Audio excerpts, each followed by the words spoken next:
تو اے پیغمبروں کی روحیں، کیا تم اس بات کی اقرار کرتی ہو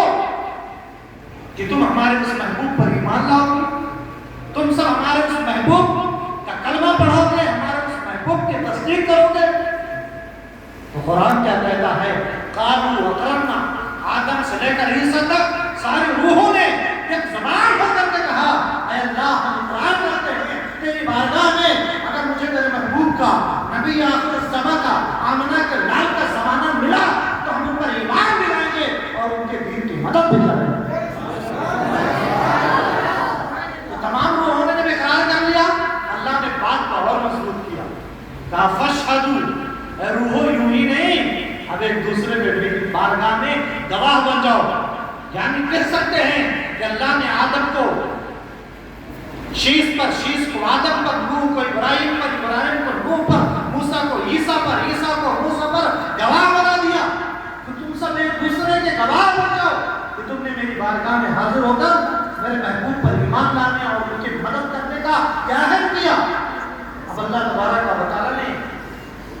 اس عہد کو اور مضبوط کرنے کے لیے فرمایا وَأَنَا مَعَكُمْ مِنَ الشَّاهِدِينَ، کیا میں تم سب کا گواہ بنتا ہوں کہ اے گروہ پیغمبران، تم نے میری بارگاہ میں جمع ہو کر کے میرے محبوب پر ایمان لانے اور اس کی مدد، اس کی نصرت، اس کی اعانت کا عہد کیا میری بارگاہ میں۔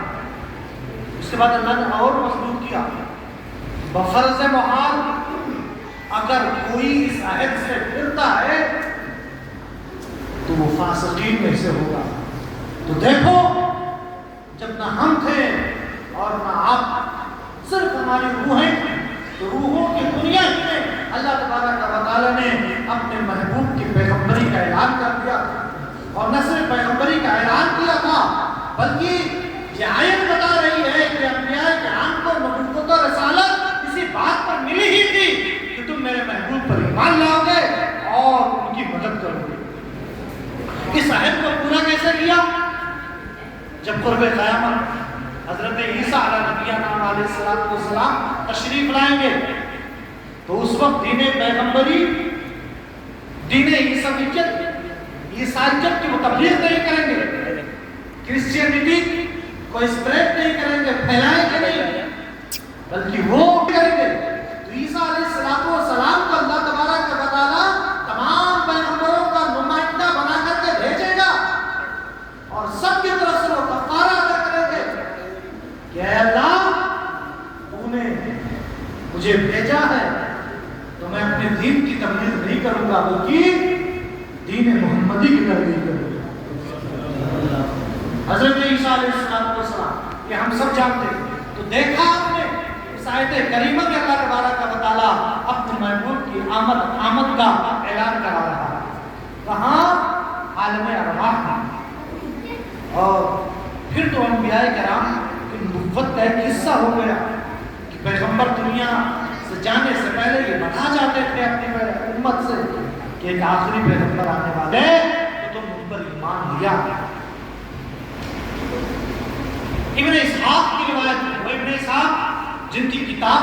حضور کی بایوگرافی پر دنیا کی سب سے پہلی کتاب مانی جاتی ہے، وہ ابن اسحاق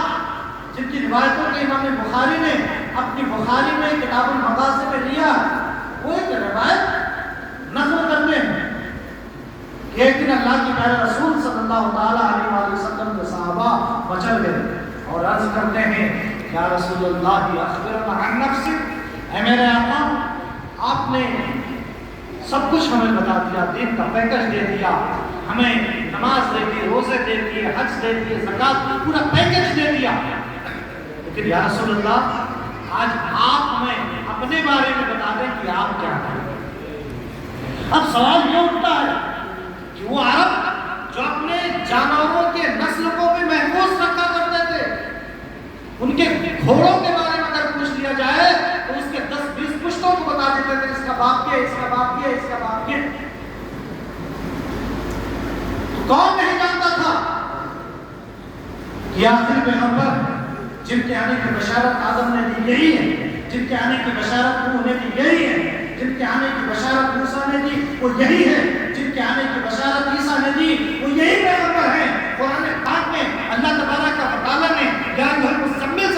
خطاب کیا وہ انہیں کے ساتھ ہے، یا ایھا المدثر کہہ کر جس سے پکارا وہ یہی آمنہ کے لال ہیں، طٰہٰ جنہیں فرمایا وہ یہی ہے، یاسین جنہیں کہا وہ یہی ہے، یا ایھا الرسول جنہیں کہا وہ یہی ہے۔ تو کون نہیں جانتا تھا کہ آخری پیغمبر یہی ہے؟ کون نہیں جانتا تھا کہ آپ کا تعلق خاندان قریش، خاندان بنو ہاشم سے ہے، قبیلہ آپ کا قریش ہے، آپ کے ابو کا نام جناب عبداللہ ہے، آپ کے امی کا نام جناب عامرہ ہے۔ اتنا سب کچھ جاننے کے باوجود صحابہ کرام اپنے پیغمبر کے بارے میں پوچھ رہے ہیں، یا رسول اللہ اخبرنا عن نفسک، اے میرے آقا آج اپنے بارے میں بتا دیں۔ برادران ملت اسلامیہ، صحابہ کرام کا یہ سوال بتا رہا ہے کہ رسول اکرم علیہ السلام کے بارے میں اتنا سب کچھ جان لینے کے باوجود صحابہ کا یہ عقیدہ تھا، یا رسول اللہ ہم جو کچھ آپ کے بارے میں جانتے ہیں وہ ابھی بہت کم ہے، یا رسول اللہ تو چیزیں دی گئی، یا رسول اللہ آپ ہماری جانکاری سے بڑھ کر کے بھی کوئی چیز ہے جو ہم نہیں جانتے ہیں۔ جب مدنی تاجدار کے صحابہ نے اپنی اس پلی کو، اپنے اس پٹیشن کو، اپنے اس عرض کو، اپنے اس درخواست کو بارگاہ رسالت آپ میں پیش کیا تو آقا نے ریجیکٹ نہیں کیا، آقا نے ان کے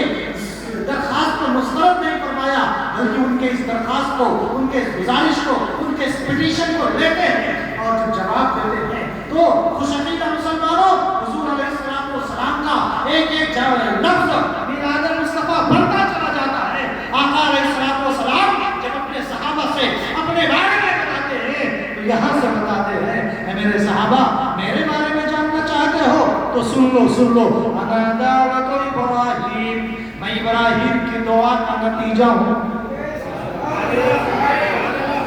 میں ابراہیم کی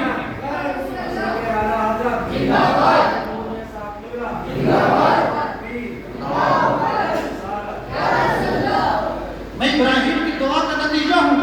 ابراہیم نے دعا کیوں، کیسے کی اور کیوں کی اور کیا کی، یہ قرآن پاک سے پوچھیں۔ جب اللہ تبارک و تعالیٰ نے حکم دیا ابراہیم و اسماعیل کو، وَأَعِدْنَا إِلَىٰ إِبْرَاهِيمَ وَإِسْمَاعِيلَ